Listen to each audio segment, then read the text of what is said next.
What up, Hype Squad? It's your boy Lucrecio coming at you with another video. And if you're new, welcome to Exceed the Hype. We're trying to get to 1,000 subs quickly, so hit that subscribe button, alright? So, today's video is about the Cleveland Cavaliers, my favorite subject to talk about, alright? The Cleveland Cavaliers and none other than one of the greatest, LeBron James. So, right now, the Cleveland Cavaliers, things aren't going that well for the Cavaliers at this particular time. Reason why, there's a couple different reasons, couple different things going on with the Cavaliers, but things aren't going as they should be considering the amount of talent they have on this team. I made a video in the summer where I said, they were going to be very good. They're going to be #1 seed and this and that. And they still can be, but they have to make some changes, all right? Some of those changes are, in my opinion, Tyronn Lue, his coaching job needs to be reevaluated. So, Tyronn Lue, when he took this over from David Blatt, he was seen as this like defensive genius type of a coach. The coach with all the new defensive schemes and this and that is what his selling point was. He was a defensively brilliant coach. However, these past 2 seasons, the Cavaliers have been among the worst teams in the NBA. Even in their elite status as one of the elite teams in the NBA, they've still been one of the worst defensive teams in the NBA. Now, in the playoffs, it does take an uptick. It does get better in the playoffs, typically from year to year.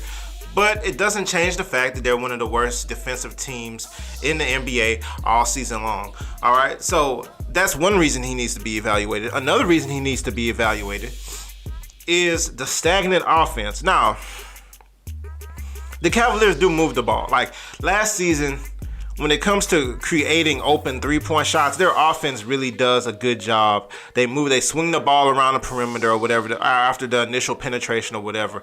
They do get good 3-point shots. They do get nice open 3-point looks. That's something the Cavs do not lack at all. However, other than that, their offense typically looks very stagnant. It typically looks like one person. It's typically a lot of ISO, one person trying to break down the defense so that they can get that ball movement going. However, in today's NBA, it's starting to shift away from that being an effective plan, because if you look at Celtics, all the different actions and stuff they run. If you look at the Warriors, all the stuff they do, even the Rockets isn't as complicated as some of the other schemes or whatever, but these teams have a lot of movement from players that don't have the ball, especially the Warriors.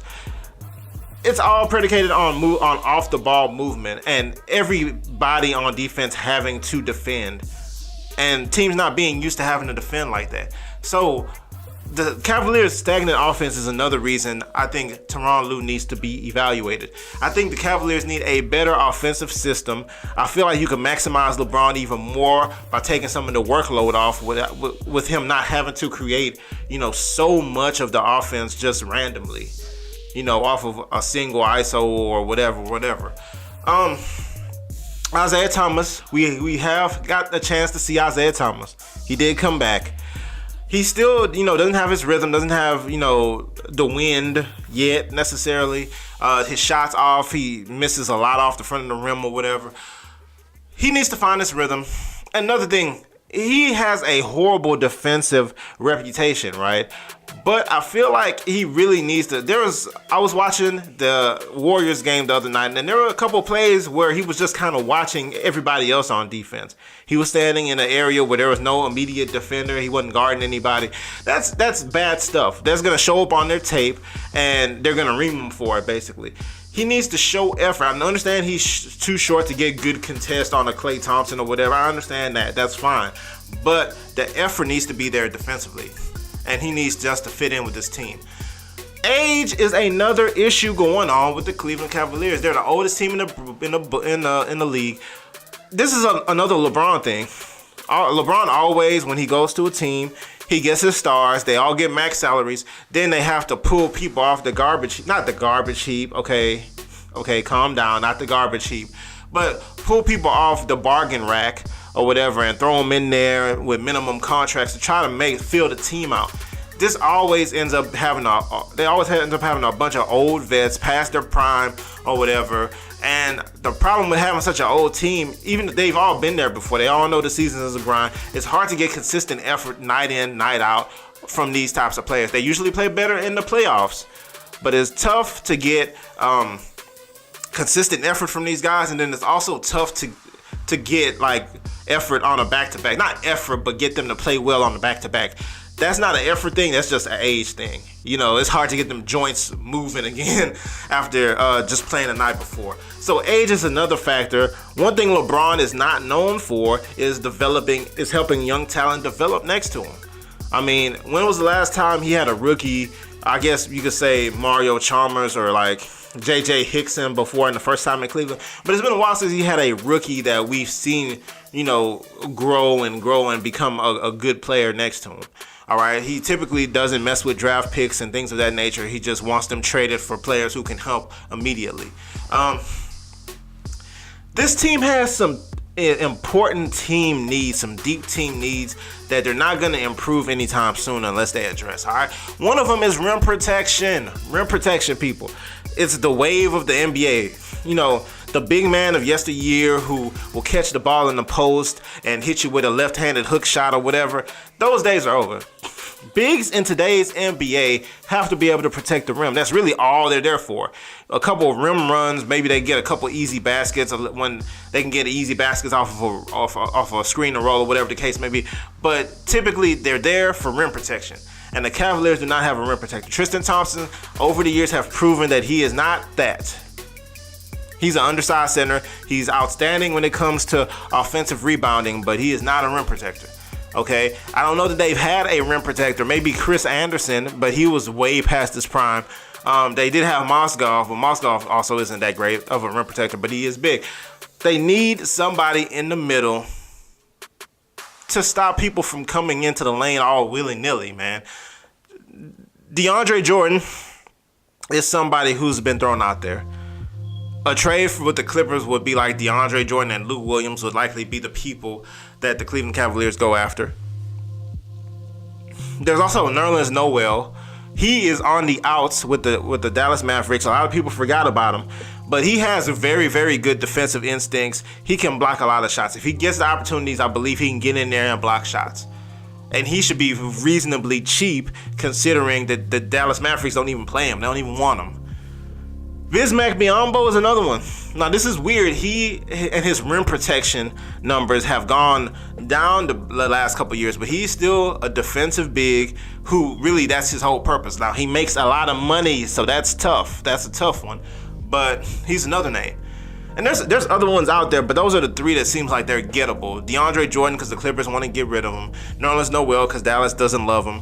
And Orlando Magic or Orlando Magic, whatever. They also need a productive shooting guard. J.R. Smith, people, is not cutting it anymore as a Cleveland Cavalier. We've been watching him game after game after game. He doesn't even get those step back threes anymore that he used to get, that we used to like him for. He is becoming one of the least productive shooting guards in the NBA. He was known for his defense, but now you can see him getting lost on pick and rolls and things of that nature now. Off the ball screens, you see him getting lost a lot more, even though he had took a big step forward as like one of the best defenders on the team. So they need a more productive shooting guard. Dwayne Wade is not coming from the bench. He has something going on with that bench unit. They're going to leave that alone. Wesley Matthews is a name that comes to mind. Wesley Matthews also makes a lot of money. That's the thing. A couple seasons ago, where the new salary cap came into play, everybody got paid so much money. The salary cap did not go up again by very much, and now everybody's stuck in these bad contracts. Wesley Matthews makes a lot of money, but I feel like he's somebody who can fill that role very well for this team. Lou Williams is another one. I feel like they can bring in to this situation. He would be undersized as a shooting guard for this team, especially playing next to Isaiah Thomas. That would be very interesting. However, he's a combo guard, so you can play him as your lead guard if you want to. If for whatever reason they fell out of favor with Isaiah Thomas or whatever, they could play him in multiple roles. I feel like he's somebody who you can make a serviceable point guard if you have another playmaker on the team. So I would like that if they were to get a package of DeAndre Jordan and Lou Williams for whatever, Tristan Thompson and whoever else, or Nerlens Noel and Wesley Matthews for somebody, Bismack Biyombo, and if they have another shooting guard or whatever, they could fill both areas in a single trade. So that's one thing. And then something else that would be nice for this team is some kind of defensive game changer, whether it's a perimeter player or whatever the case may be, but they need a defensive game changer. Paul George was that guy. If you look at Paul George's numbers, he's leading the NBA in steals, he's leading the NBA in deflections. That's exactly the type of game changer I'm talking about. Somebody on the perimeter who can lock down the perimeter, who can get his hands up, get his hands on balls, turn the Warriors or whoever comes out of the West or whoever in Boston, turn them over. You need that, especially with this team as old as they are. All right. And the other thing that Cavs will have to deal with this year are these 2 draft picks. They have the draft pick from the Brooklyn Nets, first round pick, unprotected. So that may turn out to be a very good pick in time. And then they have their own pick. Okay. Will they draft 2 people in this upcoming draft? I doubt it. I really doubt it. Unless they know something we don't know, and LeBron James is just buying his time to get out of there, and so is Isaiah Thomas, and Kevin Love is going to request it. Unless they know that there's going to be, everybody leaving Cleveland, I doubt they're going to focus that much on a single draft. So they need to figure out what they're going to do with these draft picks. You can keep one, you can keep the other, but you can't keep both. You got to package one of those picks up in a package to address your needs, to try to give the Warriors your best shot in this NBA Finals. Because once again, I do not think Boston is ready. Okay, I don't think Boston has a real chance to beat Cleveland this year. So you're really looking over there at the Warriors. And how are you going to beat the Warriors? You have to address some of these needs, and then you have to figure something else out. But yeah, that's what I think about Cleveland. I feel like they're going to be hitting the panic button pretty soon, and they have to make some very big changes to this team in order to make them a championship contender. All right, let me know what you think down below in the comment section. If you enjoyed this content, go ahead and give it a thumbs up. And as always, to join this hype squad, click the subscribe. We grind to 1,000. All right, see you next time.